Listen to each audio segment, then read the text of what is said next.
Kejamnya suamiku saat ibuku baru selesai dimakamkan. Ia justru dengan bangganya mengajak selingkuhannya tinggal di rumahku. Aku yang melihat semua itu langsung ambil keputusan, dengan tarik semua dana investasiku di perusahaannya, dan buat ia hancur sengsara. Sebelum masuk ke ceritanya, absen dulu yuk dengan cara subscribe, like, dan komen di bawah. Oke, kita mulai. Gumpalan tanah merah itu masih basah, kuyup oleh sisa gerimis pagi dan air mata yang terus menetes dari pelupuk mata Alina. Aroma bunga melati dan kamboja yang ditaburkan di atas pusara ibunya bercampur dengan bau tanah yang lembab, menciptakan wewangian kematian yang menusuk hingga ke tulang. Alina berjongkok, jemarinya yang dingin mengelus nisan kayu sederhana bertuliskan nama, Rania binti Abdullah. Nama yang terasa begitu hangat saat diucapkan, kini terasa dingin dan asing di atas kayu itu. Ia tidak bisa menangis lagi. Air matanya sudah terkuras habis sejak 3 hari yang lalu. Saat dokter menggelengkan kepala dan suara mesin penopang kehidupan di ruang ICU berganti menjadi satu garis lurus yang memekakan. Kini yang tersisa hanyalah kehampaan yang luar biasa. Sebuah lubang hitam di dalam dadanya yang mengisap semua cahaya dan kehangatan. Ibunya, dunianya, telah pergi. Di sekelilingnya, para pelayat perlahan-lahan membubarkan diri. Suara mereka seperti dengungan lebah yang jauh, mengucapkan kata-kata penghiburan yang tidak pernah sampai ke telinga Alina. Sabar ya, Alina. Ibumu orang baik, surga menantinya. Alina hanya mengangguk, sebuah gerakan mekanis tanpa emosi. Mereka tidak mengerti. Mereka tidak akan pernah mengerti bagaimana rasanya kehilangan separuh jiwa. Ia mengangkat pandangannya, mencari sosok ayahnya di antara kerumunan yang menipis. Baskara berdiri di dekat mobil, berbicara dengan beberapa rekan bisnisnya. Alina memperhatikan ayahnya dari kejauhan. Posturnya tegap, setelan jas hitamnya yang mahal tidak kusut sedikit pun. Wajahnya terlihat muram, tentu saja, tapi matanya kering. Selama prosesi pemakaman, Alina tidak melihat setetes pun air mata jatuh dari mata ayahnya. Ia hanya melihat ekspresi kaku yang dipaksakan, sebuah topeng duka yang dikenakan untuk sebuah pertunjukan sosial. Alina mencoba menepis pikiran itu. Ia menyalahkan dirinya sendiri karena berprasangka buruk. Mungkin ayahnya hanya lebih kuat darinya. Mungkin cara pria berduka memang berbeda. Ayahnya sedang menyembunyikan kerapuhannya di balik penampilan yang tegar. Demi dirinya, putri satu-satunya. Ya, pasti begitu. Ia harus percaya itu. Namun, sebuah pemandangan kecil mengusik ketenangannya. Ia melihat ayahnya, di sela-sela percakapan serius dengan rekan-rekannya, melirik ke arah ponsel di tangannya. Sebuah gerakan cepat dan tersembunyi, seolah memeriksa pesan penting. Siapa yang begitu penting hingga harus diperiksa di hari pemakaman istrinya sendiri? Sekali lagi, Alina memaksa dirinya untuk berpikir positif. Mungkin itu urusan perusahaan yang mendesak. Perusahaan yang mereka bangun bersama. Perusahaan yang menjadi warisan ibunya juga. Setelah semua pelayat pergi, hanya tinggal mereka berdua di sana, di samping gundukan tanah merah itu. Baskara berjalan menghampiri Alina, meletakkan tangan beratnya di bahu putrinya. Ayo kita pulang. Nah, kasihan ibu, jangan ditangisi terus, kata Baskara. Suaranya serak, tapi terdengar hampa. Tidak ada getaran kesedihan yang tulus di dalamnya. Alina tidak menjawab. Ia hanya menatap nisan itu sekali lagi, mencoba merekam setiap detailnya, seolah takut jika ia berpaling, makam itu akan ikut lenyap. Ia ingin tinggal di sini lebih lama, merasakan kehadiran ibunya untuk terakhir kali. Tapi tangan ayahnya di bahunya terasa seperti sebuah perintah, bukan penghiburan. Dengan enggan, ia pun bangkit. Kakinya terasa berat, seolah terikat pada tanah yang kini menjadi rumah baru bagi ibunya. Perjalanan pulang terasa sunyi. Alina menatap keluar jendela, melihat jalanan kota yang ramai. Dunia terus berputar, orang-orang tertawa, mobil-mobil berlalu lalang, seolah tidak ada hal besar yang terjadi. Seolah seorang wanita luar biasa bernama Rania tidak baru saja meninggalkan dunia ini untuk selamanya. Rasa terasing menyelimutinya. Hanya dia yang merasakan kehilangan ini. Hanya dia yang dunianya berhenti berputar. Sesampainya di rumah, keheningan terasa semakin pekat dan menyiksa. Rumah besar itu terasa seperti sebuah museum kosong. Setiap sudutnya menyimpan kenangan tentang ibunya. Aroma masakan ibunya yang biasa tercium dari dapur kini hilang. Suara lembut ibunya yang biasa memanggil namanya dari ruang keluarga kini lenyap. Tawa renyah ibunya yang biasa terdengar di taman belakang kini hanya tinggal gema di ingatan. Alina berjalan lunglai menuju kamarnya, melewati ruang kerja ayahnya yang pintunya sedikit terbuka. Ia mendengar suara ayahnya berbicara di telepon. Suaranya pelan, hampir berbisik. Tapi Alina bisa menangkap nada yang aneh. Nada itu bukan nada duka. Bukan juga nada bisnis yang tegas seperti biasanya. Nada itu terdengar mesra. Iya, sabar ya, sayang.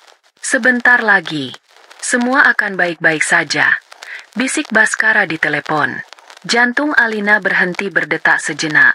Sayang, siapa yang dipanggil ayahnya dengan sebutan itu? Pikirannya langsung berkelana.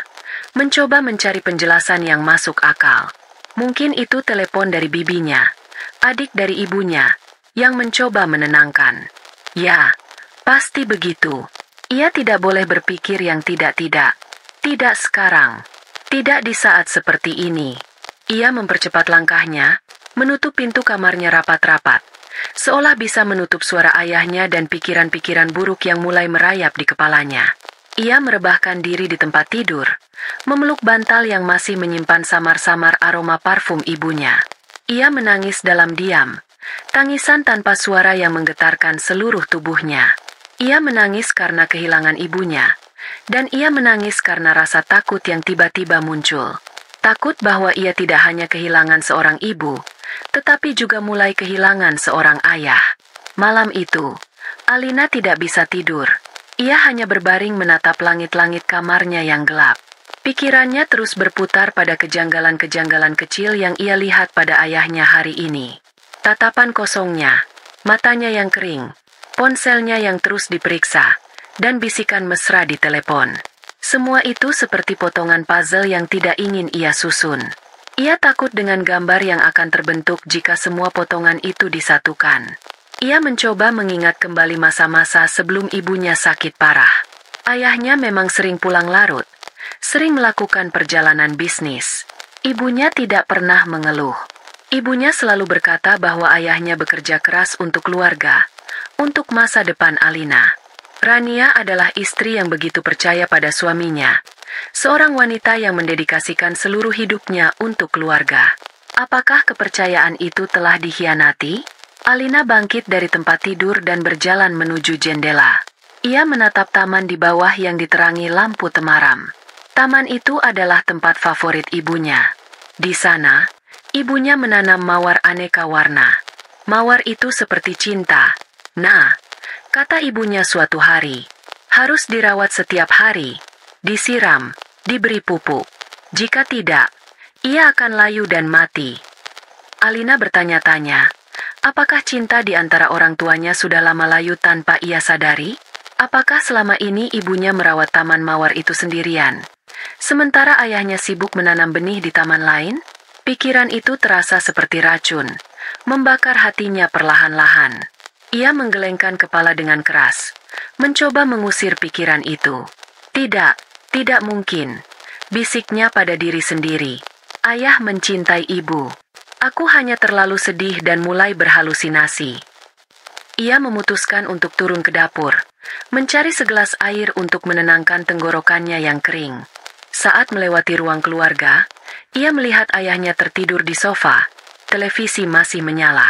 Alina mendekat untuk mematikan televisi dan menyelimuti ayahnya. Saat itulah ia melihat ponsel ayahnya tergeletak di meja kopi di samping sofa. Layarnya menyala, menampilkan sebuah notifikasi pesan. Rasa penasaran mengalahkan akal sehatnya. Dengan tangan gemetar, Alina meraih ponsel itu. Jantungnya berdebar kencang. Ini salah. Ia tahu ini salah. Tapi ia harus tahu. Ia harus menenangkan badai di dalam pikirannya. Pesan itu dari sebuah kontak tanpa nama. Hanya serangkaian nomor. Isinya singkat. namun cukup untuk menghancurkan sisa-sisa dunianya yang sudah rapuh. Kapan aku bisa ke sana, Mas? Aku sudah tidak sabar tinggal di istana kita. Di bawah pesan itu, ada foto profil kecil yang menampilkan seorang wanita muda yang cantik, tersenyum genit ke arah kamera. Alina tidak mengenali wanita itu, tapi ia tahu satu hal. Wanita itu bukan bibinya. Dunianya runtuh untuk kedua kalinya dalam 3 hari. Tanah makam ibunya bahkan belum lagi mengering. 3 hari berlalu dalam kabut kesedihan dan kecurigaan. Acara tahlilan malam ketiga untuk mendoakan arwah Rania baru saja selesai. Aroma dupa yang menenangkan bercampur dengan bau kopi dan kue-kue yang disajikan untuk para tamu. Rumah yang tadinya ramai oleh lantunan doa, kini mulai lengang. Para kerabat dan tetangga satu persatu pamit pulang, meninggalkan Alina dan beberapa asisten rumah tangga yang sibuk membereskan piring dan gelas kotor. Alina duduk sendirian di ruang tengah. Tubuhnya lelah, tapi matanya menolak untuk terpejam. Sejak malam ia melihat pesan di ponsel ayahnya. Tidur menjadi sesuatu yang mewah. Setiap kali ia menutup mata, bayangan wajah wanita asing itu muncul, tersenyum mengejek di atas penderitaannya. Ia belum mengkonfrontasi ayahnya. Ia tidak tahu harus memulai dari mana. Sebagian dari dirinya masih berharap bahwa semua ini hanyalah salah paham. Sebuah mimpi buruk yang akan berakhir saat ia terbangun. Suara deru mobil di halaman depan membuyarkan lamunannya. Itu pasti ayahnya. Baskara memang tidak banyak membantu selama acara tahlilan. Ia hanya muncul sebentar untuk menyapa tamu-tamu penting, lalu menghilang lagi dengan alasan, ada urusan mendesak di kantor. Alina menarik napas dalam-dalam, mencoba mempersiapkan diri. Mungkin malam ini adalah waktu yang tepat untuk bertanya.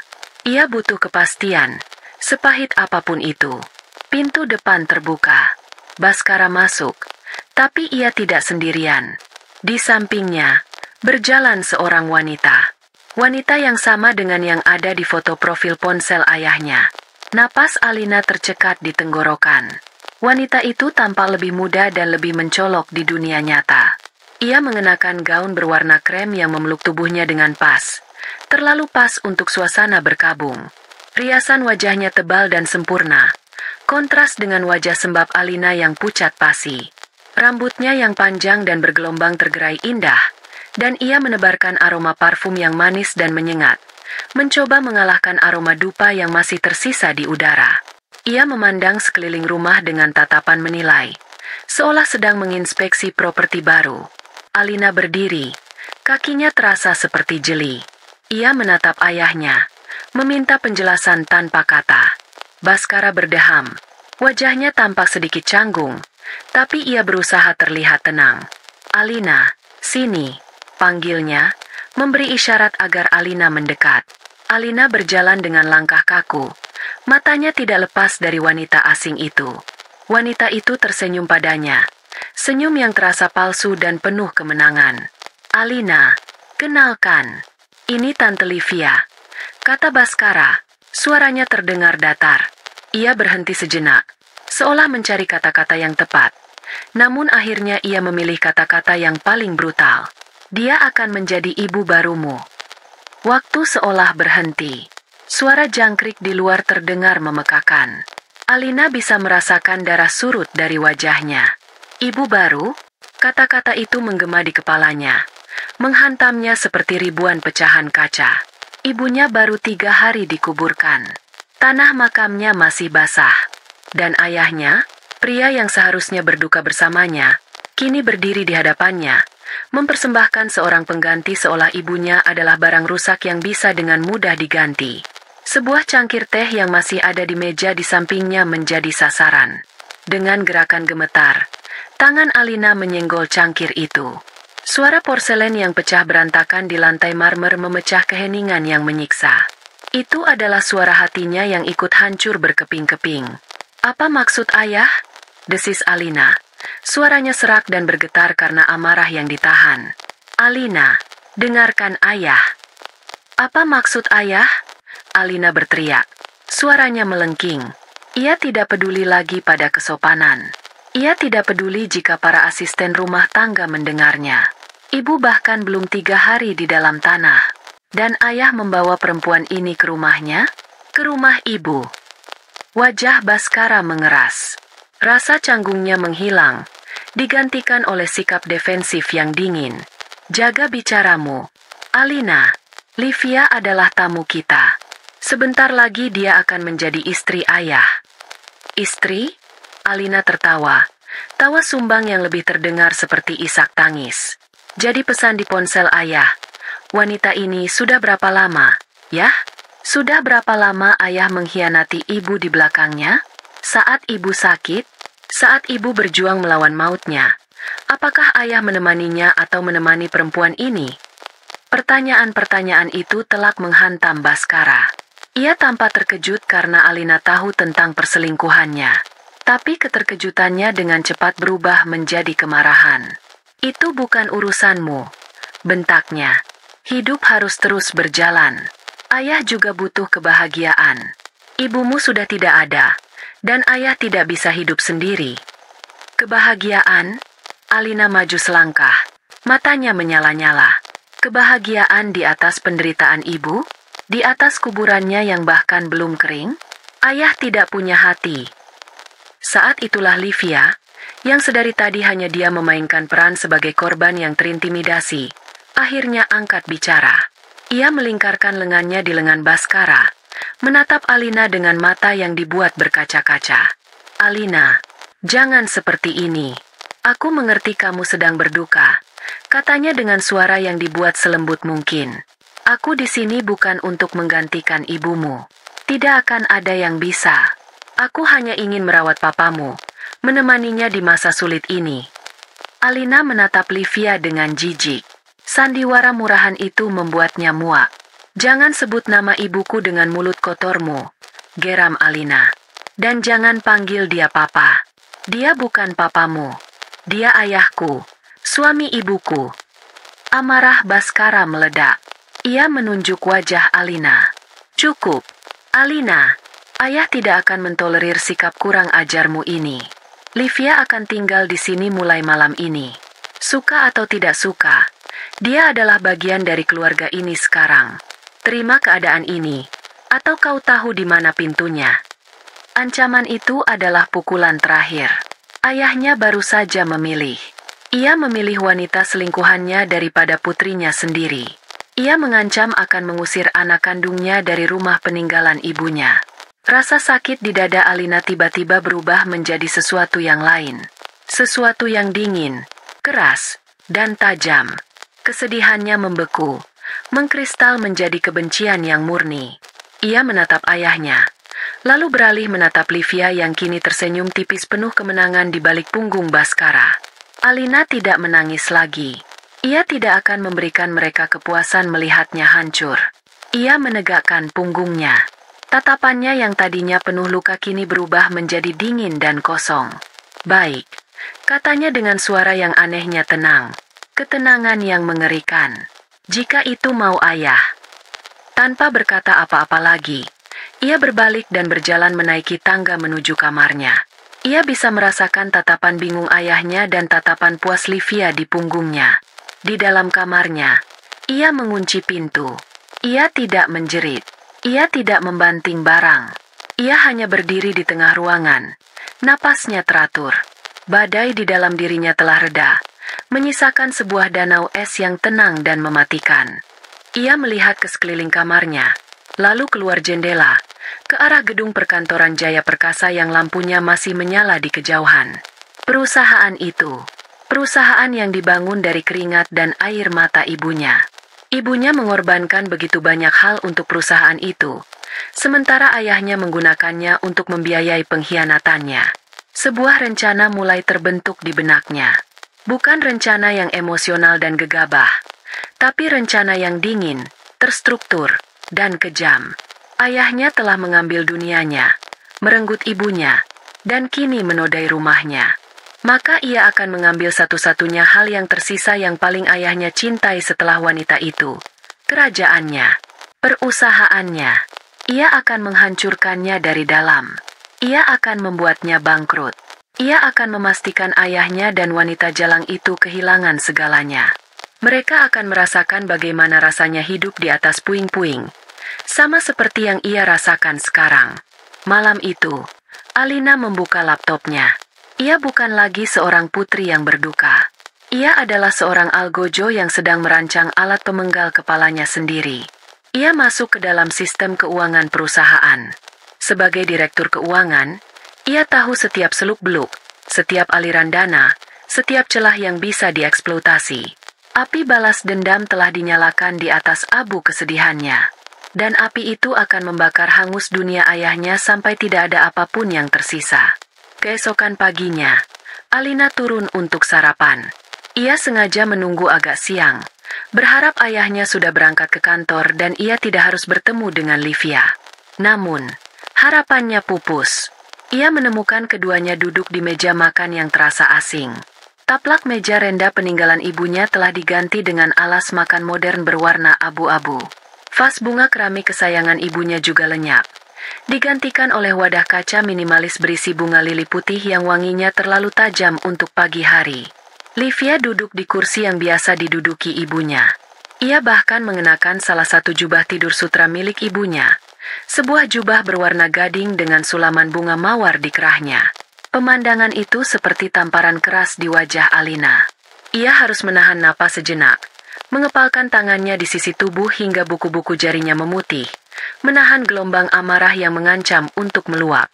Baskara mengangkat wajah dari korannya, menatap Alina dengan ekspresi canggung. Livia, di sisi lain, tersenyum manis. Senyum seorang pemenang.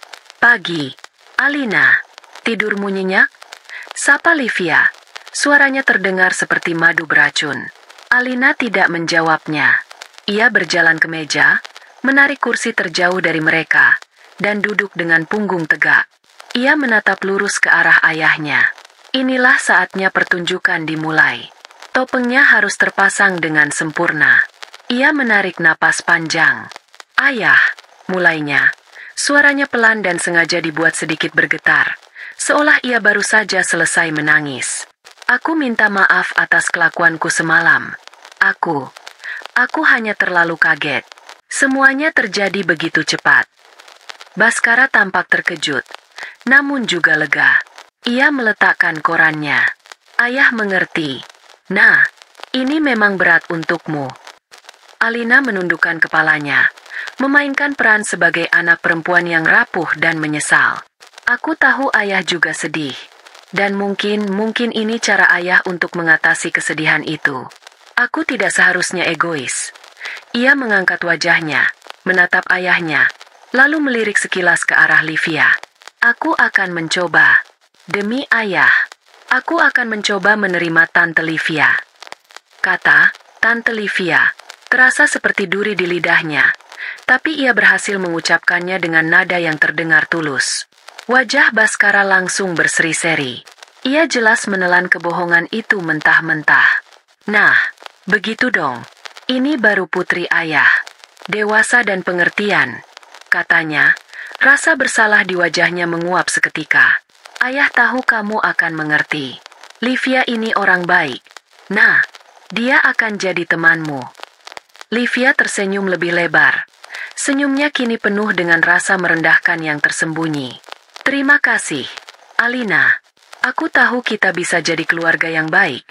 Sahutnya, seolah ialah yang berbesar hati menerima Alina. Alina hanya mengangguk kecil. Ia mengambil sepotong roti, mengolesinya dengan selai, dan memakannya tanpa merasakan apa-apa.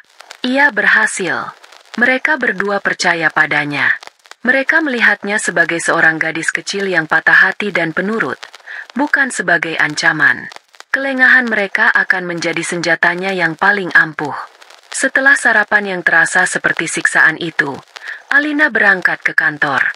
Begitu ia masuk ke dalam gedung PT Jaya Perkasa, beberapa karyawan yang berpapasan dengannya langsung mengucapkan bela sungkawa. Alina memasang senyum sedih yang sudah ia latih di depan cermin, mengucapkan terima kasih dengan suara lirih. Ia adalah citra sempurna dari seorang putri yang berduka dan berbakti. Namun, begitu pintu ruangannya tertutup di belakangnya, senyum itu lenyap. Wajahnya kembali menjadi dingin dan tanpa ekspresi. Ruangannya, yang terletak di lantai tertinggi bersama ruangan ayahnya, kini terasa seperti markas perang. Dari sini, ia bisa melihat seluruh denyut nadi perusahaan. Dan dari sini, ia akan menghentikan denyut nadi itu. Ia menyalakan komputernya.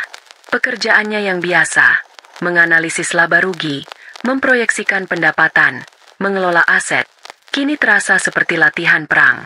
Ia mulai membuka arsip-arsip digital, kembali ke beberapa tahun ke belakang. Ia tidak mencari kesalahan besar atau skandal yang mencolok. Ayahnya terlalu pintar untuk itu.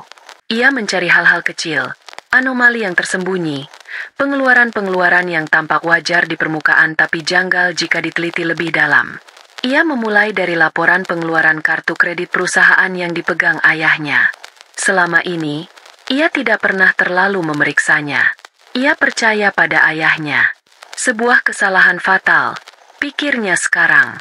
Ia mulai membandingkan tanggal dan lokasi transaksi dengan jadwal perjalanan bisnis ayahnya. Ia menemukan pola.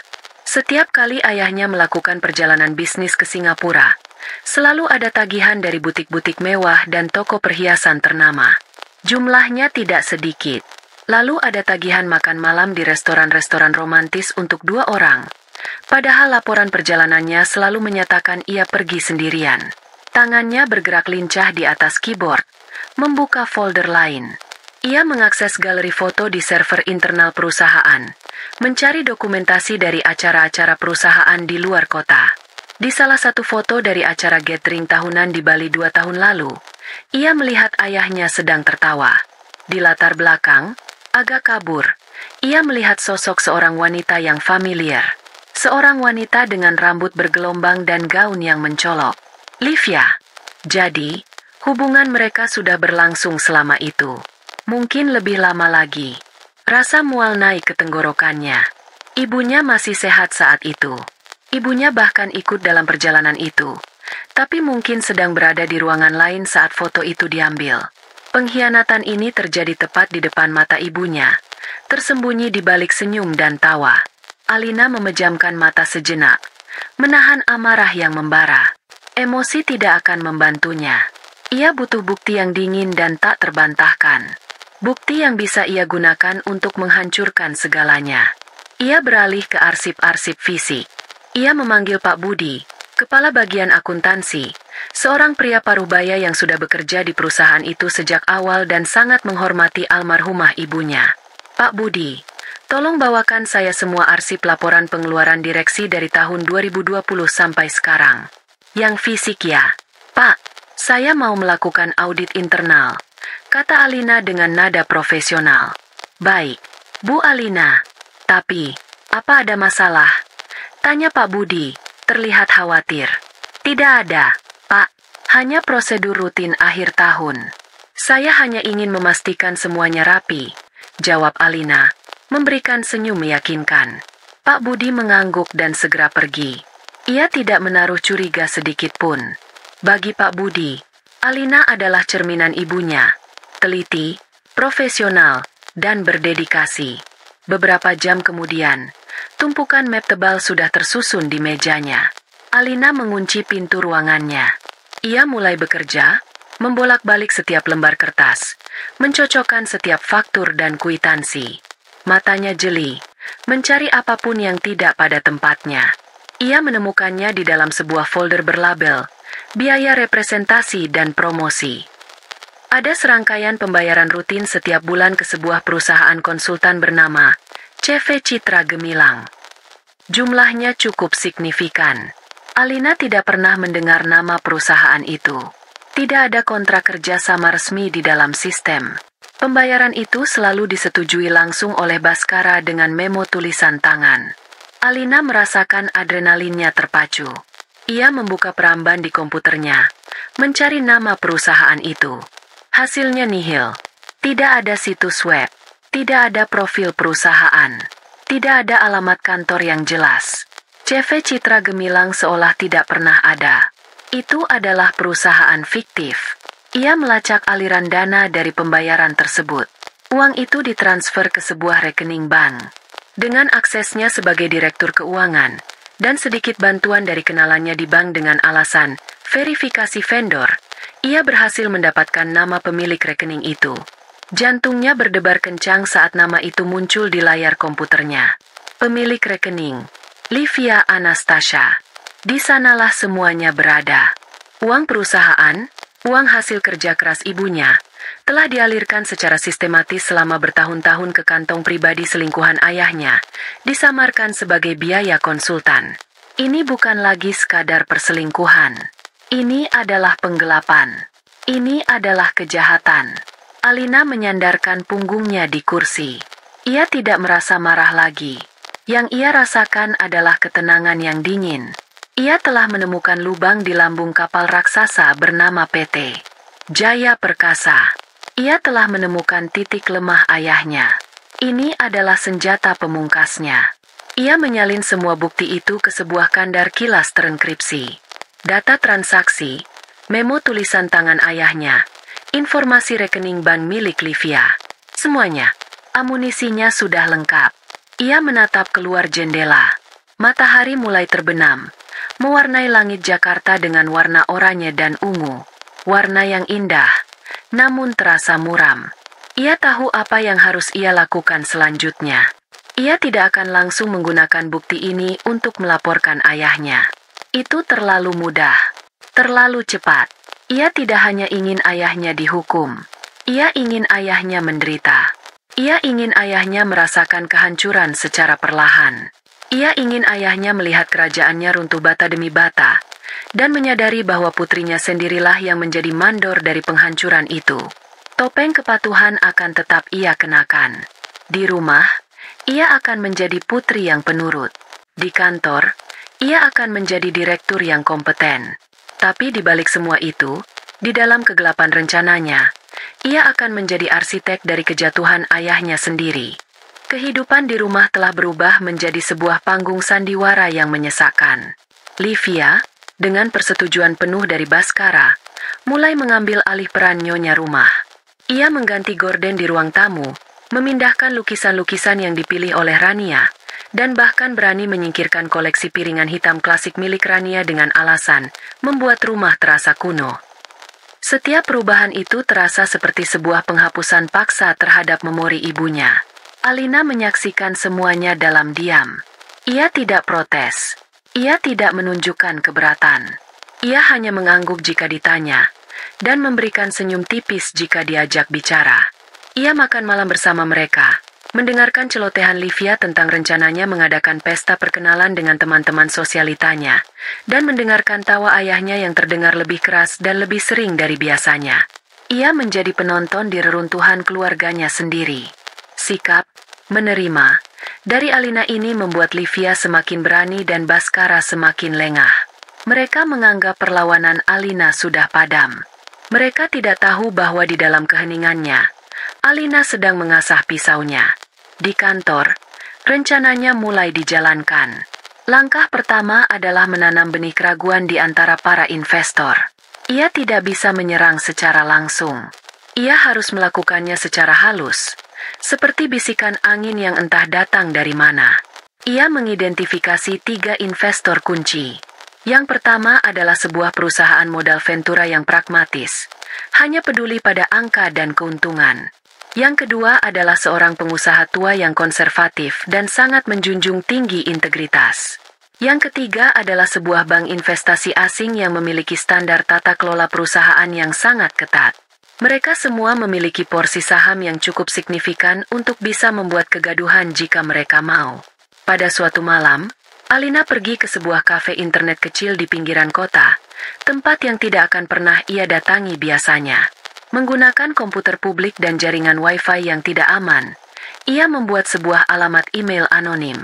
Sesuatu seperti insider.jayaperkasa@emailprovider.com. Ia menulis 3 email yang berbeda, disesuaikan dengan karakter masing-masing investor. Untuk perusahaan modal ventura, ia menyoroti potensi inefisiensi anggaran pada pos pengeluaran eksekutif yang bisa berdampak pada margin keuntungan.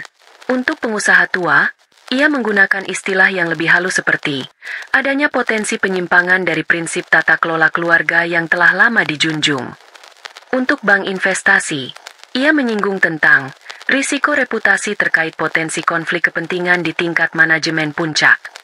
Ia tidak memberikan bukti apapun. Ia hanya melemparkan umpan. Ia menutup setiap email dengan kalimat yang sama. Mohon perhatikan dengan saksama laporan kuartal berikutnya, terutama pada rincian biaya operasional dan representasi. Kebenaran ada di dalam angka. Ia mengirim email-email itu dan segera keluar dari kafe, menghilang di tengah keramaian malam. Benih telah ditabur. Sekarang ia hanya perlu menunggu. Langkah kedua adalah mengganggu rantai pasokan. Ini adalah langkah yang lebih berisiko karena bisa berdampak langsung pada operasional perusahaan. Ia harus melakukannya seperti seorang ahli bedah, menyayat di tempat yang tepat tanpa merusak organ vital terlalu cepat. Ia membagi daftar vendor dan supplier perusahaan menjadi 3 kategori. Kategori pertama adalah mereka yang krusial, pemasok bahan baku utama dan mitra logistik inti. Pembayaran untuk mereka harus tetap lancar. Mengganggu mereka sama dengan bunuh diri. Kategori kedua adalah supplier pendukung, seperti penyedia kemasan, perusahaan percetakan, dan agensi pemasaran. Mereka penting, tapi masih bisa dicari penggantinya jika terpaksa. Kategori ketiga adalah vendor non-esensial, seperti penyedia catering kantor, layanan kebersihan taman, supplier alat tulis kantor, dan sejenisnya. Merekalah yang akan menjadi korban pertama. Alina memanggil kepala departemen akuntansi dan bagian pembayaran. Ia mengumumkan sebuah kebijakan baru dengan alasan efisiensi.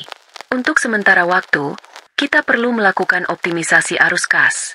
Jelasnya dengan nada serius dalam sebuah rapat kecil.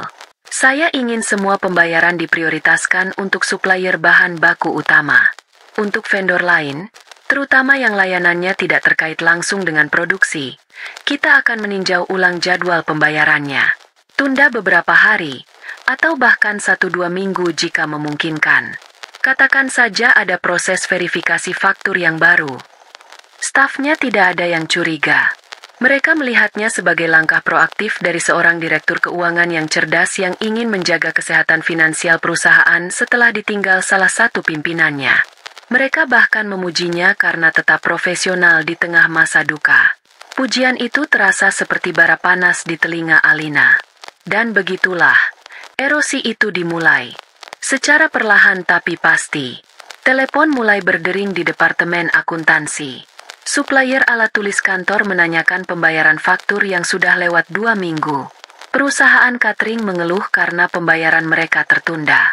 Manajer gedung menginformasikan bahwa layanan penataan taman akan dihentikan sementara jika tagihan tidak segera dilunasi. Keluhan-keluhan kecil ini sampai ke telinga manajer tingkat menengah. Mereka kemudian bergosip di pantry saat makan siang. Sepertinya keuangan perusahaan lagi seret. Katanya Bu Alina lagi mengencangkan ikat pinggang. Bisik-bisik itu mulai menyebar, menciptakan atmosfer ketidakpastian di dalam perusahaan. Sementara itu, Baskara sama sekali tidak menyadari apa yang terjadi di bawah hidungnya. Ia terlalu sibuk dengan dunia barunya. Ia sering pulang lebih awal untuk menemani Livia berbelanja, atau pergi makan malam mewah di restoran terbaru di kota. Jika ia bertanya pada Alina tentang kondisi perusahaan, Alina akan menyajikan laporan yang sudah dimodifikasi. Ia akan menonjolkan angka penjualan yang masih kuat, sambil menyembunyikan data utang kepada supplier yang membengkak di lampiran yang paling belakang, yang ia tahu tidak akan pernah dibaca oleh ayahnya. Semuanya aman. Yah, penjualan kita stabil. Aku hanya sedang melakukan sedikit efisiensi biaya operasional, kata Alina setiap kali ayahnya bertanya. Dan Baskara, yang sudah menyerahkan urusan keuangan pada Alina selama bertahun-tahun, akan mengangguk puas dan kembali fokus pada kebahagiaan barunya. Kepercayaannya pada Alina adalah kebutaannya. Suatu sore, Alina sedang memeriksa emailnya ketika sebuah pesan masuk ke alamat email anonim yang ia buat. Pesan itu tidak memiliki subjek dan isinya sangat singkat, hanya beberapa kata. Pesan itu dari asisten pribadi si pengusaha tua yang konservatif. Kami sedang mengamati. Alina merasakan getaran kemenangan yang dingin. Umpannya telah dimakan. Benih keraguan yang ia tanam telah mulai bertunas. Para investor kini menempatkan PT Jaya perkasa di bawah mikroskop mereka. Mereka sedang menunggu. Menunggu laporan kuartal berikutnya. Laporan yang akan Alina rancang sedemikian rupa untuk menunjukkan semua retakan yang telah ia ciptakan, yang dibungkus dalam angka-angka yang seolah wajar. Ia menutup laptopnya dan menatap gedung-gedung pencakar langit di luar jendelanya. Fondasi kerajaan ayahnya mulai bergetar. Ia tidak merusaknya dengan ledakan besar, melainkan dengan menggerogotinya dari dalam, seperti rayap yang bekerja dalam senyap. Prosesnya mungkin lambat, tapi hasilnya sudah pasti. Kehancuran total. Dan ia menikmati setiap detiknya. Setiap keluhan dari supplier, setiap bisikan keraguan dari karyawan, adalah musik yang merdu di telinganya. Pengaruh Livia di dalam rumah tumbuh seperti jamur di musim hujan, menyebar cepat dan merusak apa yang disentuhnya. Ia tidak lagi puas hanya dengan mengubah dekorasi atau mengenakan pakaian milik Rania. Kini, ia menginginkan lebih. Ia mulai mengeluhkan mobilnya yang menurutnya sudah ketinggalan zaman, membanding-bandingkannya dengan mobil sport terbaru milik teman-teman sosialitanya. Ia menunjukkan brosur liburan pesiar mewah ke Karibia, menyiratkan bahwa mereka sudah lama tidak berlibur. Setiap malam di meja makan, ia akan bercerita tentang kehidupan mewah teman-temannya. Tentang tas desainer edisi terbatas yang baru dibeli oleh salah satunya, atau tentang villa pribadi di puncak yang baru saja direnovasi oleh yang lain. Cerita-cerita itu seperti tetesan air yang terus-menerus dilubangkan di atas batu, perlahan-lahan mengikis pertahanan Baskara. Baskara, yang sedang dimabuk cinta dan ingin membuktikan bahwa keputusannya untuk bersama Livia adalah benar, merasa harga dirinya tertantang. Ia ingin memberikan semua yang Livia inginkan, untuk membungkam keraguan siapapun dan untuk memuaskan egonya sendiri. Masalahnya, kondisi keuangan perusahaan yang diam-diam digerogoti oleh Alina membuat arus kas pribadinya tidak selancar dulu. Ia membutuhkan suntikan dana segar yang besar dan cepat. Alina mengamati semua ini dengan ketenangan seorang predator. Ia melihat kelemahan ayahnya, keserakahannya, kebutuhannya akan validasi, dan kebodohannya yang didorong oleh nafsu, dan ia tahu inilah saatnya untuk menyajikan racunnya. Racun yang dibungkus dalam gula-gula investasi yang menggiurkan. Selama 2 minggu, Alina bekerja dalam senyap, merancang umpannya dengan sangat teliti. Ia tidak bisa asal-asalan. Ia mengunduh rencana dan desain dari sebuah proyek properti mewah yang gagal beberapa tahun lalu karena pengembangnya bangkrut. Menggunakan perangkat lunak desain, ia memodifikasi gambar-gambar itu, membuatnya terlihat lebih modern dan eksklusif. Ia menciptakan sebuah nama perusahaan fiktif, PT Permata Senja Property, nama yang terdengar elegan dan meyakinkan. Ia menghabiskan 1 akhir pekan penuh untuk membuat sebuah proposal investasi yang tampak profesional. Sampulnya tebal dengan cetakan berkualitas tinggi. Di dalamnya, penuh dengan rendering arsitektur 3D yang memukau, menunjukkan villa-villa megah dengan kolam renang pribadi yang menghadap ke laut. Ada analisis pasar yang penuh dengan jargon bisnis, proyeksi keuntungan yang angkanya dicetak tebal, pengembalian investasi sebesar 200% dalam 18 bulan, dan biografi fiktif dari para pendiri yang portofolionya ia rangkai dari profil-profil di internet. Untuk membuatnya lebih meyakinkan, ia membuat sebuah situs web sederhana untuk PT Permata Senja Property. Ia juga membeli sebuah nomor ponsel prabayar dan merekam pesan suara profesional untuk nomor tersebut. Terima kasih telah menghubungi PT Permata Senja Property. Saat ini semua perwakilan kami sedang sibuk. Silakan tinggalkan pesan. Semua jebakannya sudah siap. Pada suatu Selasa malam, ia menunggu momen yang tepat. Baskara dan Livia baru saja kembali dari sebuah acara makan malam. Baskara tampak sedikit kesal, mungkin karena Livia kembali membanding-bandingkan dirinya dengan orang lain. Alina mendekati ayahnya di ruang kerja dengan membawa map proposal tebal di tangannya. Ia memasang ekspresi ragu-ragu. "Ayah, maaf mengganggu. Boleh aku minta waktu sebentar?" tanyanya pelan. Baskara menoleh. "Ada apa, Nah? Ini sudah malam." "Aku tahu, Yah, tapi ini sepertinya penting," kata Alina. Ia meletakkan map itu di meja ayahnya.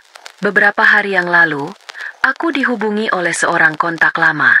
Ia menawarkan sebuah peluang investasi. Awalnya aku skeptis, tapi setelah aku pelajari, sepertinya potensinya luar biasa. Rasa penasaran Baskara terusik. Ia membuka map itu.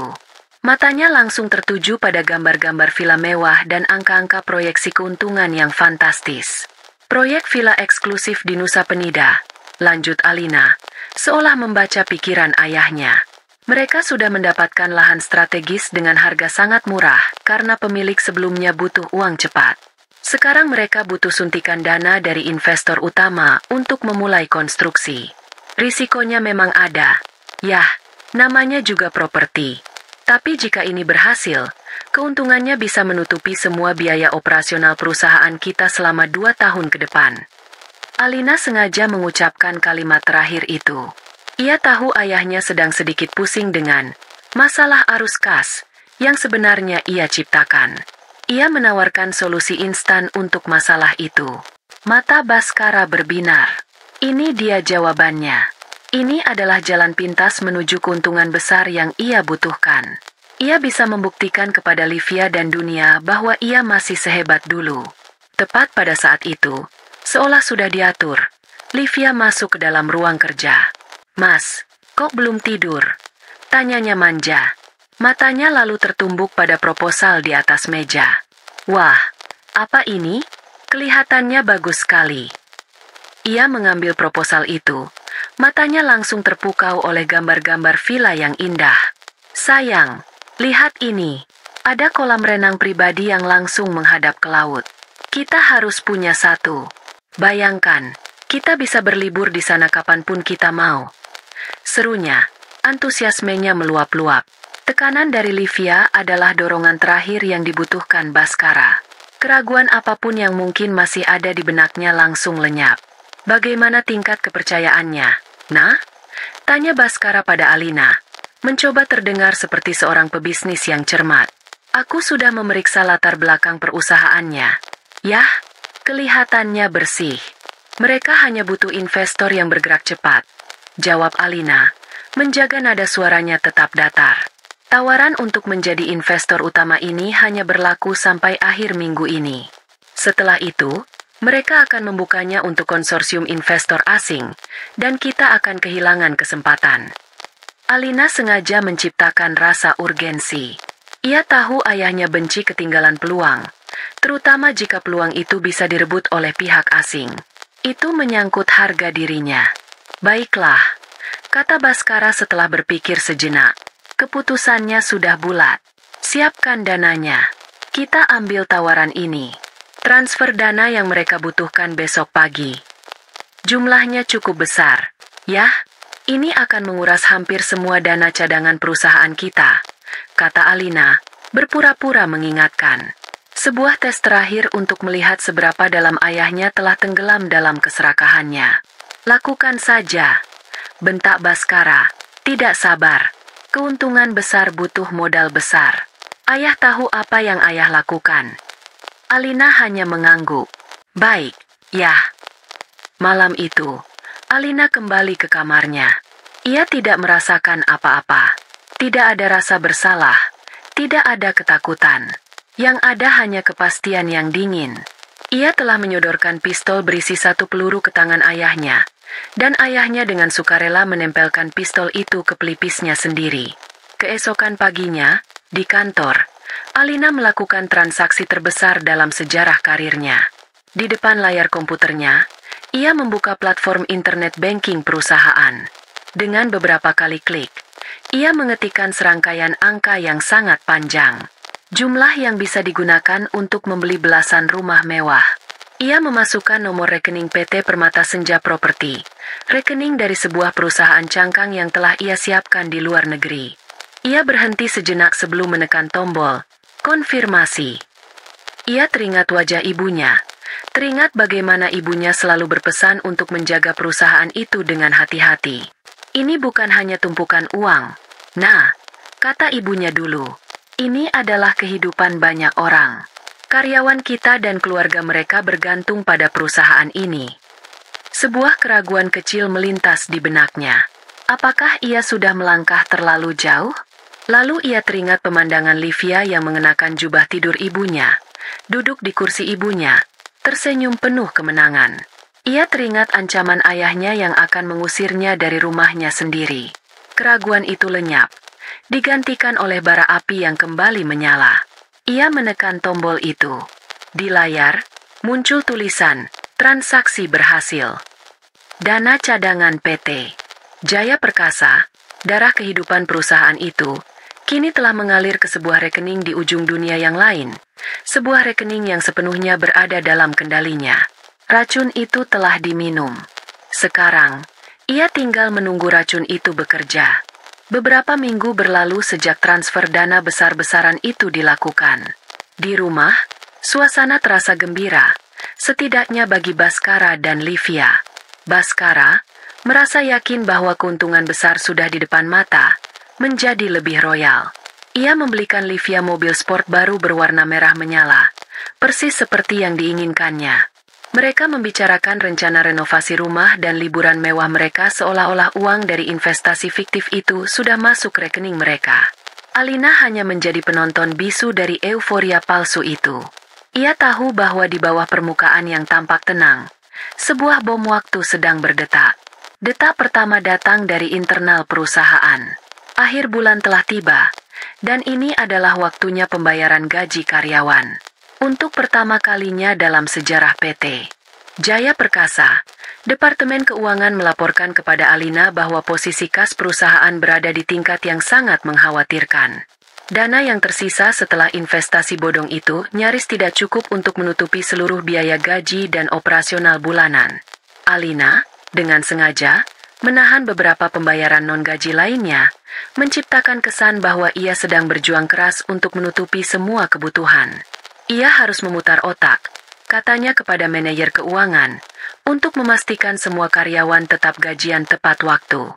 Berita ini, meskipun dirahasiakan, tetap bocor dan menyebar di antara para manajer, menciptakan gelombang pertama kepanikan.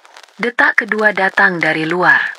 Salah satu investor yang telah Alina kirimi email anonim, si pengusaha tua yang konservatif, meminta pertemuan darurat dengan Baskara. Baskara, yang merasa di atas angin, menyetujui pertemuan itu dengan percaya diri.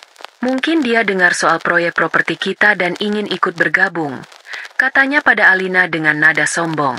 Dalam pertemuan itu, Alina ikut mendampingi ayahnya. Sang pengusaha tua tidak berbasa-basi.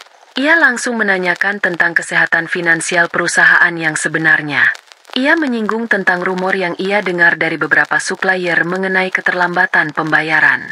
Ia juga meminta penjelasan mengenai biaya representasi yang membengkak dalam laporan keuangan tahun lalu. Baskara benar-benar tidak siap. Ia menoleh pada Alina. Matanya meminta bantuan. Alina maju dan memberikan penjelasan yang sudah ia siapkan. Ia berbicara tentang strategi efisiensi, optimalisasi arus kas, dan penyesuaian pasar. Ia menggunakan banyak istilah teknis yang rumit, cukup untuk membuat ayahnya terlihat seolah-olah mengerti, namun cukup ambigu untuk membuat sang investor semakin curiga.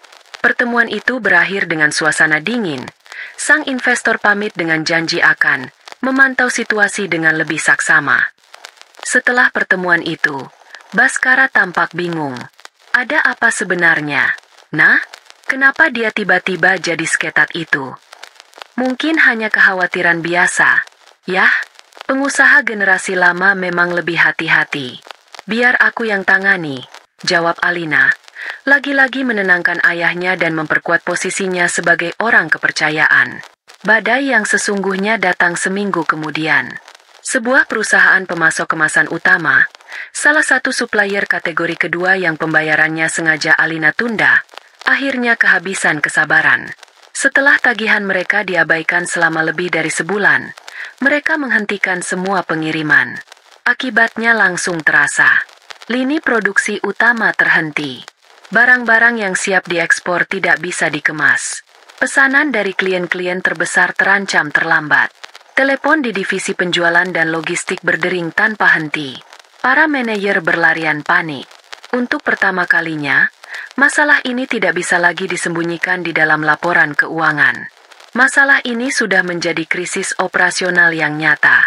Baskara mengamuk. Ia mengadakan rapat darurat, membanting meja, dan memaki-maki manajer pembelian. Kenapa ini bisa terjadi? Kenapa kalian tidak bayar tagihannya? Manajer pembelian yang pucat pasi itu menatap ke arah Alina. Maaf, Pak, kami hanya mengikuti arahan dari Bu Alina untuk memprioritaskan pembayaran lain. Semua mata di ruang rapat kini tertuju pada Alina. Baskara menatapnya dengan pandangan tidak percaya. Alina, apa maksudnya ini? Alina berdiri dengan tenang. Ia memasang ekspresi tertekan dan lelah, seolah-olah ia memikul beban seluruh dunia di pundaknya. Maaf, Ayah, ini salahku. Arus kas kita benar-benar tipis setelah investasi besar ke proyek properti itu. Aku mencoba mengatur prioritas, menahan pembayaran yang aku anggap bisa ditunda, agar gaji karyawan tetap aman. Aku tidak menyangka dampaknya akan secepat ini. Penjelasannya sangat masuk akal. Ia menyalahkan investasi yang justru didorong oleh ayahnya sendiri. Ia memposisikan dirinya sebagai pahlawan yang berusaha menyelamatkan perusahaan, namun gagal. Baskara terdiam. Amarahnya mereda, digantikan oleh rasa panik dan bersalah. Ini semua berawal dari keputusannya yang terburu-buru. Lalu sekarang bagaimana? Tanya Baskara. Suaranya terdengar putus asa. Aku sedang mencoba negosiasi dengan pihak supplier. Tapi mereka minta semua tunggakan dibayar lunas ditambah pembayaran di muka untuk pengiriman selanjutnya. Kita tidak punya uang tunai sebanyak itu sekarang, jawab Alina, menyajikan masalah tanpa solusi. Di tengah kekacauan kantor, masalah di rumah juga mulai memanas. Gaya hidup mewah yang baru mereka mulai kini terancam. Baskara, yang pusing 7 keliling, membatalkan rencana perjalanan mereka ke Eropa. Ia juga menolak permintaan Livia untuk merenovasi dapur. Livia tidak terima. Apa maksudmu tidak ada uang? Bukankah kita baru saja investasi besar? Bukankah kamu bilang kita akan jadi lebih kaya? Cerocosnya suatu malam di meja makan. Ini hanya masalah sementara, Liv, kata Baskara lelah. Proyeknya butuh waktu. Sementara, aku bosan mendengarnya. Teman-temanku sudah memesan tiket. Dan sekarang aku harus bilang kita batal pergi? Memalukan. Livia membanting garpunya ke piring, menciptakan suara dentingan yang keras. Pertengkaran mereka menjadi pemandangan rutin setiap malam. Istana yang mereka coba bangun mulai retak di mana-mana. Baskara semakin tertekan. Ia terjepit di antara krisis perusahaan, tuntutan supplier, pengawasan investor, dan rengekan istri barunya. Ia mulai sering mengurung diri di ruang kerjanya. Rambutnya kusut, wajahnya lelah.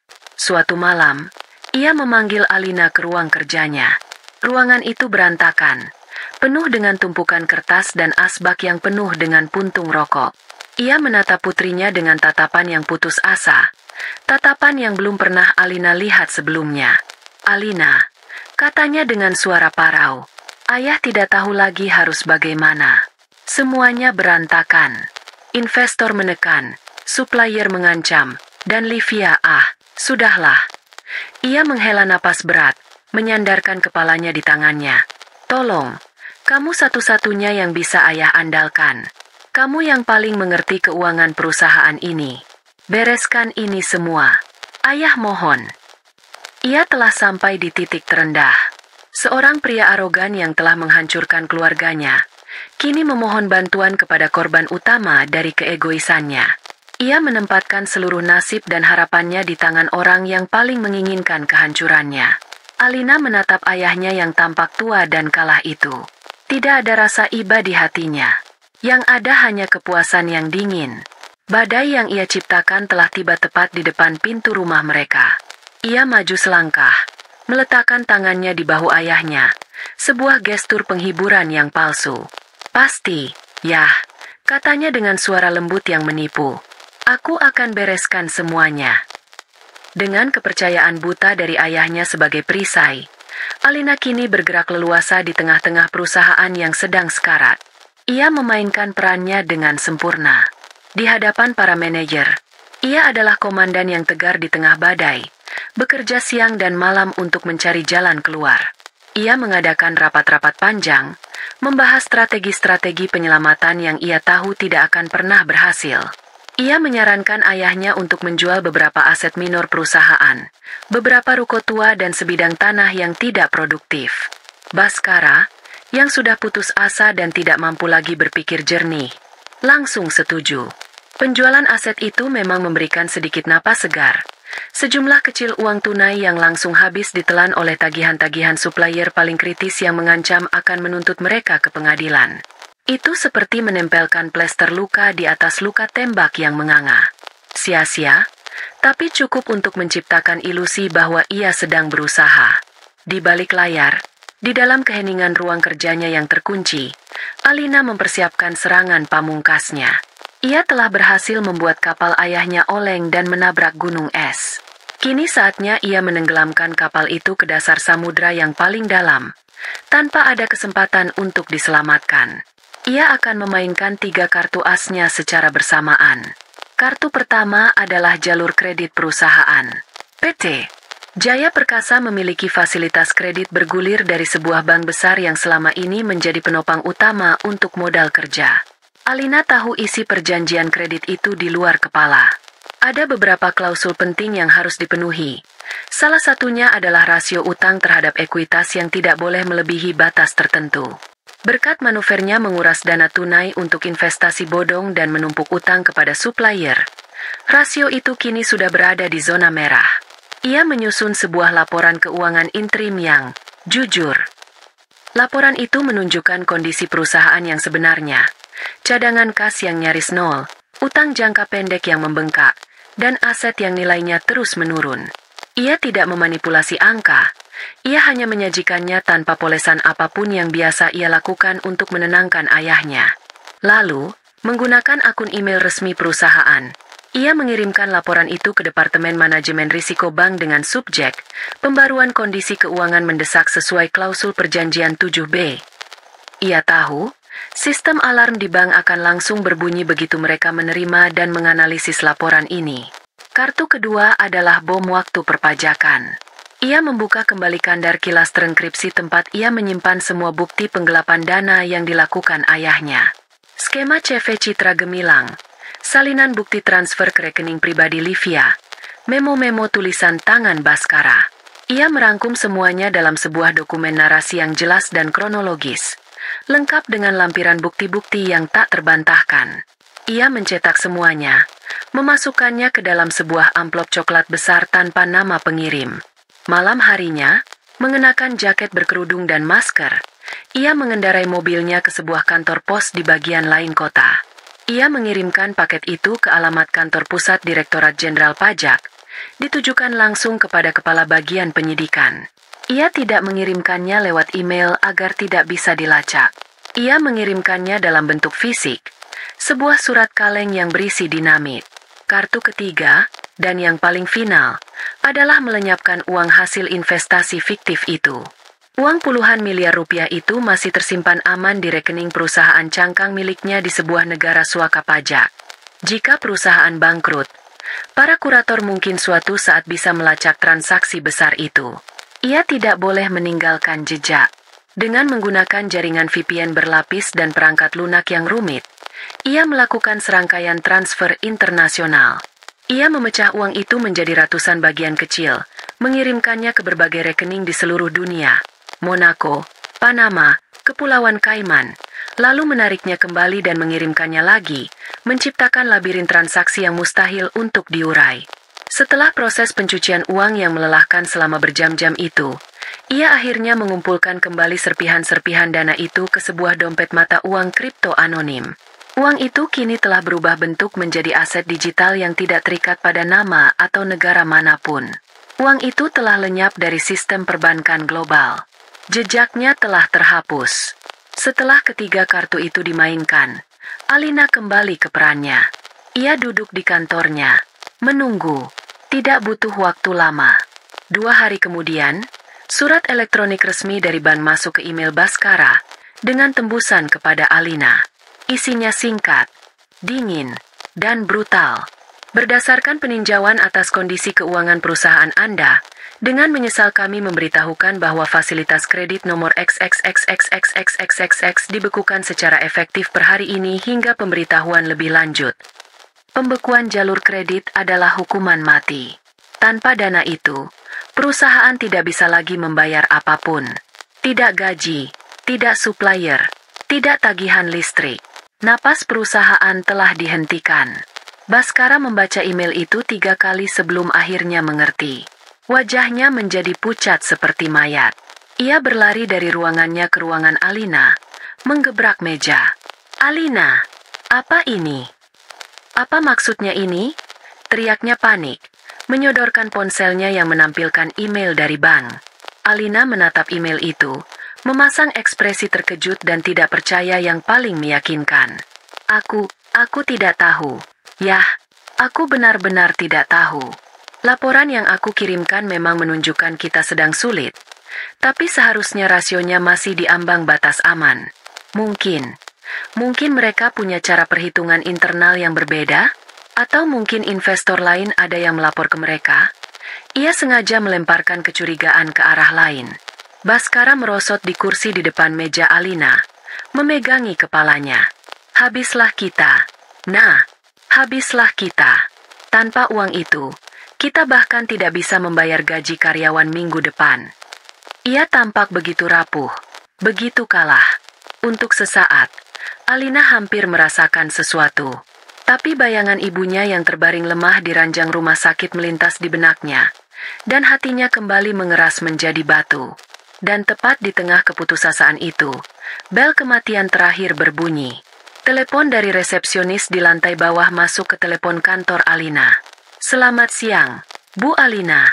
Maaf mengganggu. Ada 2 bapak-bapak dari kantor pajak yang ingin bertemu dengan Bapak Baskara. Katanya ada urusan mendesak." Alina menarik napas dalam-dalam. Inilah saatnya. Baik, suruh mereka naik ke lantai ini.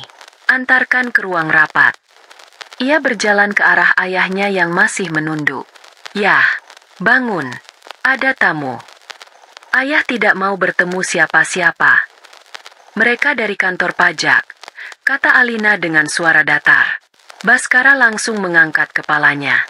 Ketakutan murni terpancar di matanya. Firasat terburuknya menjadi kenyataan. Beberapa menit kemudian, 2 pria berpenampilan resmi masuk ke dalam ruang rapat, didampingi oleh Alina dan Baskara yang berjalan seperti robot. Salah satu dari mereka menyerahkan sebuah surat resmi kepada Baskara. Surat itu adalah surat perintah pemeriksaan bukti permulaan. Sebuah audit mendalam dan menyeluruh atas dugaan tindak pidana penggelapan pajak dan pencucian uang. Tangan Baskara gemetar hebat saat membaca surat itu. Keringat dingin membasahi keningnya. Perusahaannya sudah diambang maut, dan sekarang ia pribadi terancam penjara. Dunianya runtuh dalam gerakan lambat di depan matanya. Ia menatap surat itu, lalu menatap kedua petugas pajak yang memasang wajah tanpa emosi. Kemudian, tatapannya beralih pada putrinya, Alina, yang berdiri diam di sudut ruangan. Dan untuk pertama kalinya, ia melihat sesuatu yang berbeda di mata Alina. Bukan lagi duka, bukan lagi kepatuhan. Yang ia lihat adalah kilatan dingin, sebuah kepuasan yang tersembunyi, sebuah ketenangan yang menakutkan dari seseorang yang sedang menyaksikan rencananya berjalan dengan sempurna. Sebuah kecurigaan yang mengerikan, yang selama ini coba ia tepis, kini merayap naik dari dasar perutnya. Investor yang tiba-tiba curiga, supplier yang serentak menagih, ban yang tiba-tiba membekukan kredit, dan sekarang, kantor pajak yang datang dengan bukti di tangan. Semua ini tidak mungkin hanya kebetulan. Ia menatap Alina, dan Alina balas menatapnya. Tidak ada kata yang terucap, tapi Baskara tahu. Ia tahu sekarang. Ia telah dijebak dari dalam. Kartu as terakhir telah dibanting ke atas meja, dan permainan ini sudah berakhir. Ia kalah telak. Seminggu setelah kedatangan petugas pajak, PT Jaya Perkasa resmi menjadi mayat. Audit yang mereka lakukan brutal dan efisien. Mereka menyegel ruang arsip, menyita semua server komputer, dan membekukan semua rekening perusahaan yang tersisa. Operasional perusahaan lumpuh total. Berita menyebar seperti api di kalangan bisnis. Raksasa Properti PT Jaya Perkasa kolaps akibat skandal pajak dan salah urus. Reputasi yang dibangun Baskara selama puluhan tahun hancur menjadi debu dalam hitungan hari. Karyawan panik. Mereka yang bisa, segera mencari pekerjaan lain. Mereka yang sudah terlalu lama mengabdi hanya bisa meratapi nasib. Berkumpul dalam kelompok-kelompok kecil di lobi kantor yang kini terasa seperti rumah duka. Baskara tidak lagi berani menunjukkan wajahnya di kantor. Ia mengurung diri di rumah, sementara para pengacara sibuk mengurus proses pernyataan pilot. Di sebuah kantor notaris yang dingin dan berbau kertas tua, Baskara menandatangani dokumen kebangkrutan. Tangannya gemetar saat menggoreskan tanda tangan di atas kertas yang secara resmi menyatakan kematian dari perusahaan yang ia bangun dari nol bersama istrinya. Setiap goresan pena terasa seperti sayatan di hatinya. Impiannya, warisannya, kerajaannya, kini hanya tinggal sejarah. Namun, mimpi buruk itu tidak berhenti di situ. Ia mengikutinya pulang. Siang itu, saat Livia sedang sibuk memilih gaun untuk sebuah acara amal yang kini tak akan pernah ia hadiri, sebuah mobil van dan beberapa petugas pengadilan berhenti di depan gerbang rumah mereka. Mereka datang dengan membawa surat sita. Ternyata, untuk menutupi beberapa kerugian sebelumnya, Baskara pernah menjadikan rumah mewah mereka sebagai jaminan atas pinjaman pribadi yang besar. Dengan bangkrutnya perusahaan sebagai sumber pendapatan utama, ia gagal membayar cicilan, dan bank kini datang untuk menagih asetnya. Livia menjerit histeris saat melihat para petugas itu mulai menempelkan stiker, disita, di atas perabotan antik, lukisan-lukisan mahal, dan bahkan di kaca depan mobil sport merahnya yang baru berumur beberapa minggu. Apa-apaan ini, Mas? Kenapa mereka mengambil barang-barangku? Pekiknya pada Baskara yang berdiri mematung di ambang pintu, tampak seperti cangkang kosong dari seorang pria. Semua sudah berakhir. Liv, kita kehilangan segalanya. Bisik Baskara, suaranya nyaris tak terdengar. Di tengah kekacauan itulah Alina pulang. Ia berjalan melewati para petugas sita dengan tenang, seolah ia hanya seorang penonton. Ia masuk ke dalam ruang tamu yang porak-poranda, tempat Livia sedang menangis meraung-raung dan Baskara menatap kosong ke dinding. Baskara mengangkat kepalanya saat melihat Alina. Tatapan kosongnya kini berubah menjadi tatapan penuh kebencian dan kepastian yang pahit. Semua kepingan puzzle di kepalanya telah menyatu, membentuk sebuah gambar yang mengerikan. Ini semua perbuatanmu, desisnya, suaranya serak. Dari awal, semuanya. Benar, kan? Alina berhenti di tengah ruangan.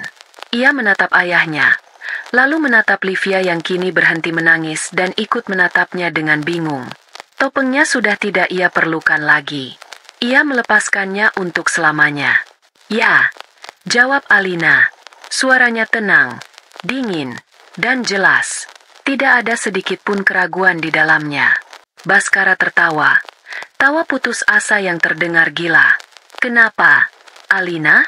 Kenapa kau lakukan ini padaku? Aku ayahmu. Alina tersenyum tipis. Senyum pertama yang ia tunjukkan dalam beberapa bulan terakhir. Tapi senyum itu tidak membawa kehangatan. Hanya rasa sakit yang membekukan. Ayah bertanya kenapa. Alina berjalan perlahan mendekati ayahnya. Coba ayah ingat lagi. Coba putar waktu kembali ke hari ketiga setelah ibu meninggal. Saat rumah ini masih bau dupa dan tanah kuburan. Ayah ingat apa yang ayah lakukan? Ayah membawa pulang pelacur ini, katanya sambil menunjuk Livia dengan dagunya, dan memperkenalkannya sebagai ibu baru di atas kesedihanku. Itu bukan alasan untuk menghancurkan hidupku, raung Baskara. Itu bukan sekadar alasan, itu adalah sebabnya. Balas Alina, suaranya kini meninggi, penuh dengan semua rasa sakit yang telah ia pendam. Ayah tidak hanya menghancurkan hatiku. Ayah meludahi makam ibu. Ayah menodai setiap kenangan tentangnya di rumah ini. Ayah mengambil duniaku. Jadi aku mengambil dunia ayah. Adil, bukan? Ia kemudian berjalan ke sebuah laci, mengeluarkan sebuah map yang telah ia siapkan. Ia melemparkan isinya ke atas meja kopi. Di sana, Tersebar bukti-bukti transfer dari rekening CV Citra Gemilang ke rekening pribadi atas nama Livia Anastasia. Livia terbelalak melihatnya. Ia menatap kertas-kertas itu, lalu menatap Baskara dengan ngeri. Jadi uang yang kau berikan padaku selama ini, uang untuk tasku, mobilku, perhiasanku, itu semua uang perusahaan. Baskara tidak bisa menjawab. Ia hanya bisa menatap kertas-kertas itu dengan putus asa. Kemarahan Livia meledak, tapi bukan kepada Alina. Kemarahannya tertuju sepenuhnya pada Baskara. Ia bangkit berdiri, menunjuk wajah pria yang beberapa jam lalu masih ia panggil, sayang. Dasar penipu. Kau bilang kau pengusaha sukses. Kau bilang kau kaya raya. Ternyata kau hanya pencuri. Kau menipuku. Pekiknya. Wajahnya yang cantik berubah menjadi seringai jelek penuh amarah. Aku tidak mau tahu. Aku tidak mau terlibat dengan seorang kriminal bangkrut yang sebentar lagi akan masuk penjara. Hidupku bisa hancur karenamu. Tanpa menunggu jawaban, Livia berlari ke kamarnya. Beberapa menit kemudian, ia turun kembali sambil menyeret 2 koper besar berisi barang-barang paling berharga miliknya yang belum sempat disita. Ia berjalan melewati Baskara tanpa menoleh sedikit pun. Selamat menikmati sisa hidupmu di neraka. Desisnya sebelum membanting pintu depan dan menghilang dari kehidupan Baskara untuk selamanya. Kehancuran itu kini sempurna. Baskara terduduk lemas di lantai, di tengah-tengah ruang tamunya yang sedang dijarah oleh petugas sita. Dalam sekejap, ia telah kehilangan segalanya. Perusahaannya, hartanya, rumahnya, istri barunya, dan yang paling utama, putrinya. Ia benar-benar sendirian, ditinggalkan di tengah puing-puing kerajaannya yang ia hancurkan dengan tangannya sendiri. Ia menatap Alina, yang masih berdiri tegak di sana. Di mata putrinya, ia tidak melihat kemenangan. Ia hanya melihat kehampaan. Seolah setelah apinya membakar habis segalanya, yang tersisa hanyalah abu yang dingin. Alina menatap ayahnya yang kini tak lebih dari seorang pria tua yang kalah dan menyedihkan. Balas dendamnya telah tuntas. Ia telah merenggut semua yang ayahnya miliki. Tanpa mengucapkan sepatah kata pun lagi, ia berbalik. Ia melangkah keluar dari rumah itu, melewati para petugas sita, melewati kenangan-kenangan masa kecilnya, melewati hantu ibunya dan hantu ayahnya yang dulu. Ia tidak menoleh ke belakang. Kerajaannya telah runtuh, dan ia meninggalkannya untuk terkubur dalam debu. Alina tidak kembali ke rumah yang sudah terasa seperti rumah hantu itu. Ia juga tidak mencari kemewahan. Setelah berjalan keluar dari gerbang untuk terakhir kalinya, ia menyewa sebuah kamar di apartemen servis kecil di sudut kota yang sibuk dan anonim. Ruangan itu sederhana, hanya ada tempat tidur, sebuah meja kecil, dan jendela yang menghadap ke dinding bata gedung sebelah. Kontras yang tajam dengan kamar tidurnya yang luas dengan pemandangan taman di rumah lamanya. Tapi di sini, di dalam kesederhanaan yang steril ini, ia bisa bernapas. Beberapa bulan pertama setelah kehancuran itu berlalu dalam keheningan. Adrenalin yang selama ini memompa darahnya, kebencian yang menjadi bahan bakarnya, semua itu telah habis. Kini yang tersisa adalah kehampaan yang luas dan sunyi. Ia tidur sangat larut dan bangun sangat siang. Ia memesan makanan tanpa benar-benar merasakan laparnya. Ia menonton televisi tanpa benar-benar memahami ceritanya. Ia seperti robot yang baterainya hampir habis. Misi hidupnya telah selesai, dan ia tidak tahu apa misi selanjutnya. Dari pengasingan dirinya, ia menjadi pengamat. Ia mengikuti nasib ayahnya melalui berita-berita di portal online. Baskara Wijoyo, mantan Taipan Property, resmi ditetapkan sebagai tersangka kasus penggelapan pajak. Aset-aset pribadi Baskara Wijoyo terus diburu oleh kurator Pilot. Sidang pertama kasus PT Jaya Perkasa akan digelar bulan depan. Setiap judul berita itu adalah penegasan atas kemenangannya.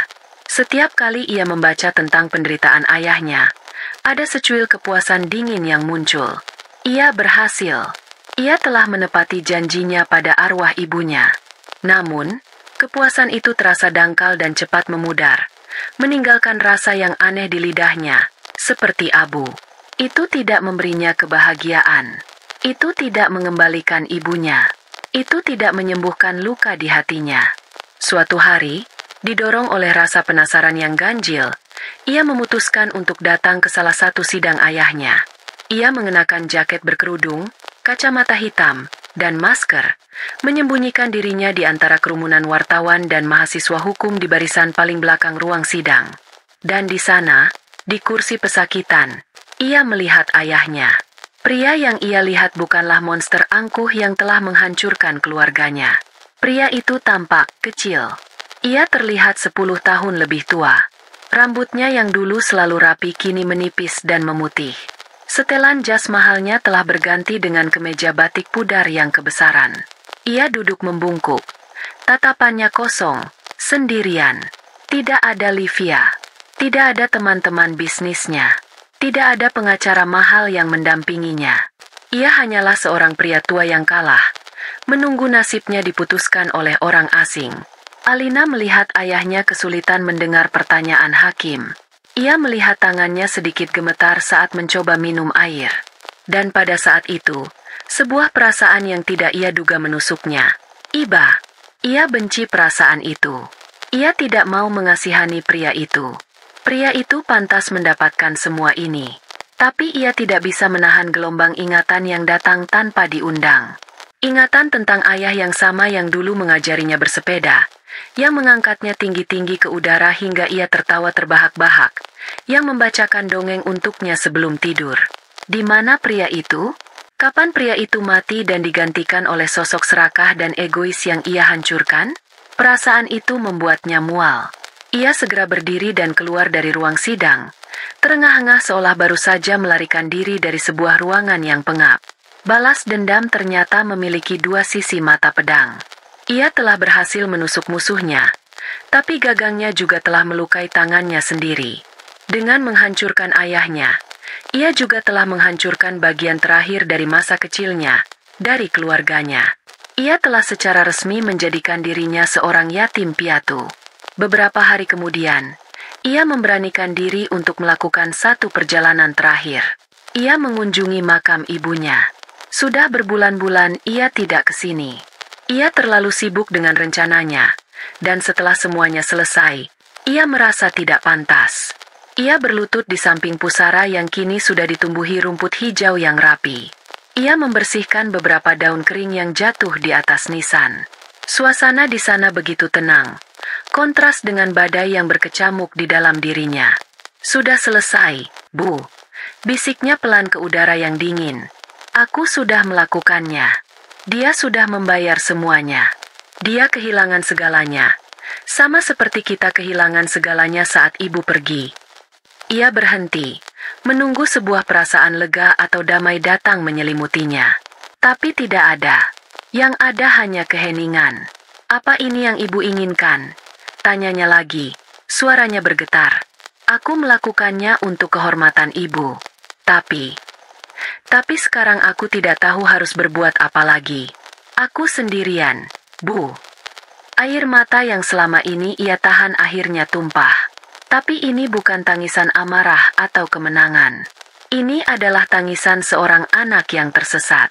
Ia menangis karena kebencian telah menjadi satu-satunya kompas hidupnya. Dan sekarang kompas itu telah hancur. Ia menangis karena ia menyadari bahwa dengan memenangkan perang ini, ia telah kalah dalam banyak hal lainnya. Ia kehilangan kemampuannya untuk percaya, untuk mengampuni, dan mungkin, untuk mencintai.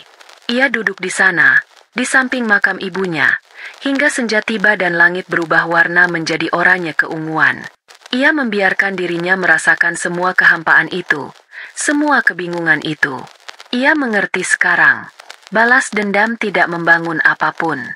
Ia hanya meninggalkan puing-puing. Puing-puing kehidupan ayahnya. Dan puing-puing jiwanya sendiri. Ia telah berhasil meruntuhkan sebuah kerajaan yang busuk. Tugasnya sekarang, tugas yang jauh lebih sulit, adalah bagaimana cara membangun sesuatu yang baru untuk dirinya sendiri di atas abu dan reruntuhan itu. Setelah hari yang panjang di pemakaman itu, sesuatu di dalam diri Alina bergeser. Ia tidak bisa terus hidup sebagai hantu yang dihantui oleh masa lalunya. Kebencian dan balas dendam adalah penjara, Dan ia telah mendekam di dalamnya terlalu lama. Kini saatnya ia membebaskan dirinya sendiri. Ia membuat sebuah keputusan. Ia akan berhenti melihat ke belakang. Langkah pertamanya adalah mengurus warisan yang sesungguhnya. Jauh sebelum sakit, ibunya, Rania, adalah seorang wanita yang cerdas dan penuh perhitungan. Ia tidak pernah sepenuhnya mempercayakan masa depan finansialnya pada perusahaan atau pada suaminya. Secara diam-diam, ia membangun portofolionya sendiri. Ia memiliki beberapa properti apartemen kecil yang ia sewakan, sejumlah investasi di reksadana yang aman, dan sebuah polis asuransi jiwa yang cukup besar. Semua itu terpisah dari aset perusahaan dan atas nama pribadinya, dengan Alina sebagai satu-satunya ahli waris. Ini adalah uang yang bersih, uang yang didapat dari kebijaksanaan dan cinta ibunya, bukan dari pengkhianatan dan kehancuran. Alina mengurus semua dokumennya dengan bantuan seorang pengacara tua kepercayaan ibunya. Prosesnya memakan waktu, tapi akhirnya ia memiliki modal yang lebih dari cukup untuk memulai lagi. Ia tidak tertarik untuk kembali ke dunia bisnis properti skala besar yang penuh dengan keserakahan dan intrik. Dunia itu telah meninggalkan luka yang terlalu dalam. Ia ingin membangun sesuatu yang berbeda, sesuatu yang bisa menjadi cerminan dari prinsip-prinsip ibunya, bukan prinsip ayahnya. Setelah berbulan-bulan melakukan riset dan perencanaan, ia memutuskan untuk mendirikan sebuah firma konsultan butik. Sebuah perusahaan kecil yang berfokus untuk membantu usaha-usaha kecil dan menengah, UKM, agar bisa berkembang. Ia ingin membantu para pengusaha jujur yang berjuang dari nol, orang-orang seperti ibu dan ayahnya dulu, sebelum kesuksesan membutakan mereka. Ia menamai perusahaannya Teras Rania. Bukan nama yang megah seperti Jaya Perkasa, melainkan nama yang sederhana dan hangat. Teras adalah tempat ibunya dulu suka duduk sambil minum teh di sore hari, tempat mereka sering mengobrol dari hati ke hati. Rania adalah kehormatan yang ingin ia junjung. Ia menyewa sebuah ruang kantor kecil di sebuah gedung yang tidak terlalu mencolok. Tidak ada pemandangan kota dari lantai penthouse. Hanya jendela besar yang menghadap ke sebuah taman kecil yang asri. Ia mendekorasi kantor itu sendiri, memilih warna-warna yang menenangkan dan perabotan yang fungsional namun nyaman. Ia tidak menggantungkan penghargaan atau grafik penjualan di dinding. Satu-satunya hiasan utama di ruangannya adalah sebuah foto besar yang dicetak di atas kanvas. Foto ibunya, Rania, yang sedang tersenyum lebar. Matanya berbinar penuh kehangatan. Foto itu bukan lagi pengingat akan sebuah dendam, melainkan sebuah sumber inspirasi. Ia mulai merekrut timnya. Hanya 3 orang pada awalnya. Ia tidak mencari lulusan terbaik dengan ambisi setinggi langit. Ia mencari orang-orang yang memiliki integritas, empati, dan semangat untuk benar-benar membantu orang lain. Dalam setiap wawancara, ia selalu bertanya, "Apa arti kesuksesan bagimu?" Jika jawaban mereka hanya tentang uang dan kekuasaan, ia tidak akan merekrut mereka. Bekerja menjadi terapinya. Ia kembali tenggelam dalam angka dan strategi, tapi kali ini dengan tujuan yang berbeda. Ia merasakan kepuasan yang tulus saat melihat salah satu kliennya, seorang perajin tas kulit lokal, berhasil mendapatkan pesanan ekspor pertamanya. Ia merasa bahagia saat membantu seorang pemilik kedai kopi kecil menyusun laporan keuangan yang rapi sehingga bisa mendapatkan pinjaman dari bank. Ia membangun, bukan menghancurkan. Ia menumbuhkan, bukan meracuni.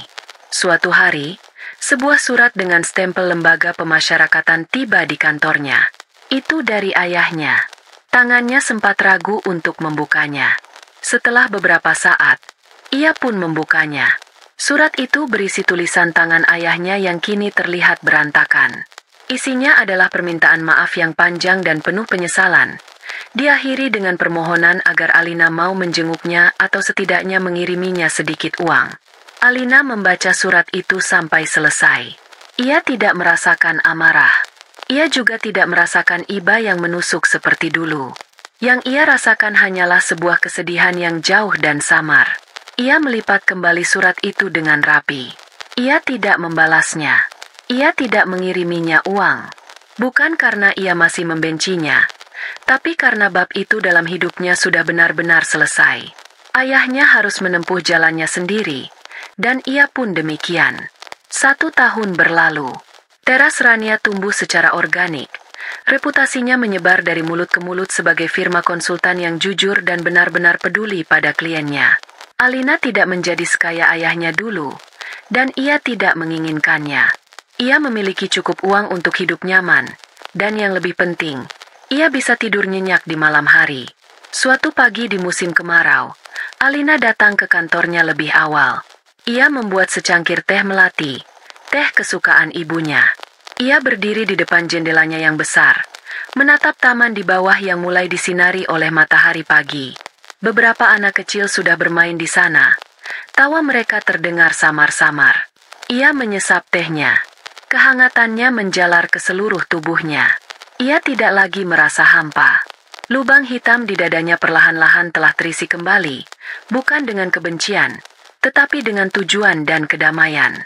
Ia telah melalui neraka dan berhasil keluar di sisi yang lain. Ia telah kehilangan sebuah keluarga, tapi ia telah menemukan dirinya sendiri. Ia menatap pantulan dirinya di kaca jendela. Yang menatap balik bukanlah seorang putri yang berduka atau seorang algojo berdarah dingin. Yang ia lihat adalah seorang wanita yang tegar, seorang penyintas, seorang pendiri, penjaga warisan ibunya yang sesungguhnya. Ia tersenyum, senyum yang tulus dari hati. Lembaran barunya telah dimulai, dibangun dengan tangannya sendiri di atas abu masa lalunya.